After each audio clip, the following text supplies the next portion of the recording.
లింగంపల్లి చౌరస్తా అంటేనే వాహనదారుల్లో వణుకు పుడుతోంది. ఈ రూట్లో ప్రయాణించేవారు ట్రాఫిక్ జామ్తో నరకం చూస్తున్నారు.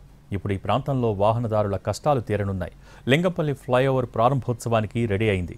సుమారు 200 కోట్ల రూపాయల వ్యయంతో నిర్మించిన ఈ ఫ్లైఓవర్ని ఈ నెల 5న కేంద్ర మంత్రి నితిన్ గడ్కరీ ప్రారంభిస్తారు. మరిన్ని వివరాలు మా ప్రతినిధి శ్రీనివాస్ అందిస్తారు. బిహెచ్ఎల్ ఫ్లైఓవర్ ప్రారంభానికి ముహూర్తం ఫిక్స్ అయింది.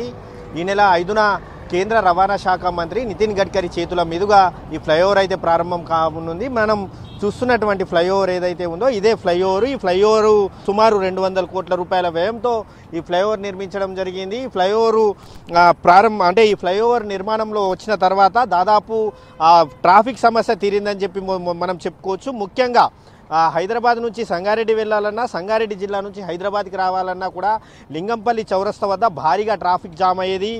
దాదాపు అరగంట పాటు ఇక్కడే 1 కిలోమీటర్ వెళ్ళాలంటేనే కూడా దాదాపు అరగంట సమయం పట్టేది ఈ జంక్షన్ వల్ల. కానీ ఈ ఫ్లైఓవర్ ప్రారంభానికి వచ్చిందో ఆ తర్వాత మాత్రం దాదాపు ఆ ట్రాఫిక్ కష్టాలు తీరాయని చెప్పి మనం చెప్పుకోవచ్చు. తాత్కాలికంగా ఈ ఫ్లైఓవర్పై వాహనాలు నడుస్తున్నా కూడా ఈ ఎల్లుండి కేంద్ర రవాణా శాఖ మంత్రి నితిన్ గడ్కరీ ప్రారంభిస్తుండడంతో మాత్రం దానికి సంబంధించినటువంటి కార్యక్రమాలు అయితే చేపడుతుండడంతో మాత్రం ఫ్లైఓవర్ తాత్కాలికంగా మూసివేశారు.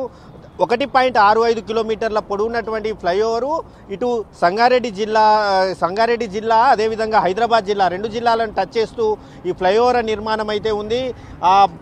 లింగంపల్లి జంక్షన్ కావచ్చు, అదేవిధంగా బిహెచ్ఎల్ జంక్షన్, ఈ 2 జంక్షన్ల మధ్యలో ఉన్నటువంటి ఫ్లైఓవర్ మాత్రం ఇటు సంగారెడ్డి నుంచి హైదరాబాద్ వెళ్ళాలన్నా, హైదరాబాద్ మీదుగా తిరిగి హెచ్యూ వైపు వెళ్ళాలన్నా కూడా ఈ ఫ్లైఓవర్ మీదుగానే వెళ్ళాలి.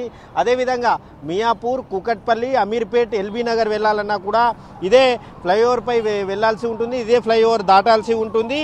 ఈ ఫ్లైఓవర్ కాకుండా ఈ 6 లేన్ల హైవే కూడా నిర్మాణం కూడా జరుగుతుంది. చందానగర్ నుంచి మదినాగూడలో ఉన్నటువంటి చందానగర్ ఏదైతే ఉందో అక్కడి నుంచి కూడా సంగారెడ్డి జిల్లా చౌరస్తా వరకు కూడా దాదాపు 30 కిలోమీటర్ల పొడవుతో 6 లేన్ల హైవే కూడా నిర్మాణం అవుతుంది. దాదాపు 12 కోట్ల రూపాయల వ్యయం కూడా దానికి ఎన్హెచ్ఐ కేటాయించింది. దీంతో ఆ పనులు కూడా చకచకా సాగుతున్నాయి. అయితే వాస్తవానికి ఈ ఫ్లైఓవర్ గత ఏడాది అక్టోబర్లోనే పూర్తి కావాల్సి ఉన్నా కూడా కొన్ని పనుల్లో జాప్యం వల్ల కూడా పూర్తి కాలేదు. దీంతో త్వరగతిన ఈ పనులు పూర్తి చేసి వెంటనే ఇది ప్రారంభంలోకి తేవాలని చెప్పి ఇటు ఎంపీ రఘునందన్ రావు ఆదేశించడంతో మాత్రం అధికారులు తొందరగా ఈ పనులు పూర్తి చేసి మాత్రం ఈ ఫ్లైఓవర్ని మాత్రం ప్రారంభంలోకి తెచ్చారు. అయితే మొత్తంగా చూసుకుంటే మాత్రం ఎల్లుండి కేంద్ర రవాణా శాఖ మంత్రి నితిన్ గడ్కరీ ఇకిరిసాటికి సాయంత్రం 4 గంటల సమయంలో హెలికాప్టర్లో చేరుకుంటారు. హెలికాప్టర్లో చేరుకున్న తర్వాత అక్కడి నుంచి ఒక ప్రత్యేక వాహనంలో వచ్చి ఫ్లైఓవర్ను ప్రారంభించిన తర్వాత జాతికి అయితే అంకితం చేస్తారు. మొత్తంగా ఈ ఫ్లైఓవర్ ప్రారంభం వల్ల మాత్రం వాహనదారుల కష్టాలు అయితే తీరాయని చెప్పుకోవచ్చు. గతంలో చిన్న ఇన్సిడెంట్ అయినా కూడా, చిన్న యాక్సిడెంట్ అయినా కూడా, చిన్నగా ట్రాఫిక్ జామ్ అయినా కూడా గంటల తరబడి వేచి ఉండాల్సినటువంటి వాహనదారులు మాత్రం ఈ ఫ్లైఓవర్ ద్వారా మాత్రం అసలు ఎక్కడ కూడా ఆగాల్సినటువంటి పని లేదు. కేవలం ఇటు హెచ్సియు వైపు కావచ్చు, అదేవిధంగా బిహెచ్ఎల్ వైపు వెళ్లాల్సినటువంటి వాహనదారులు ఈ ఫ్లైఓవర్ కింది నుంచి వెళ్లాల్సి ఉంటుంది.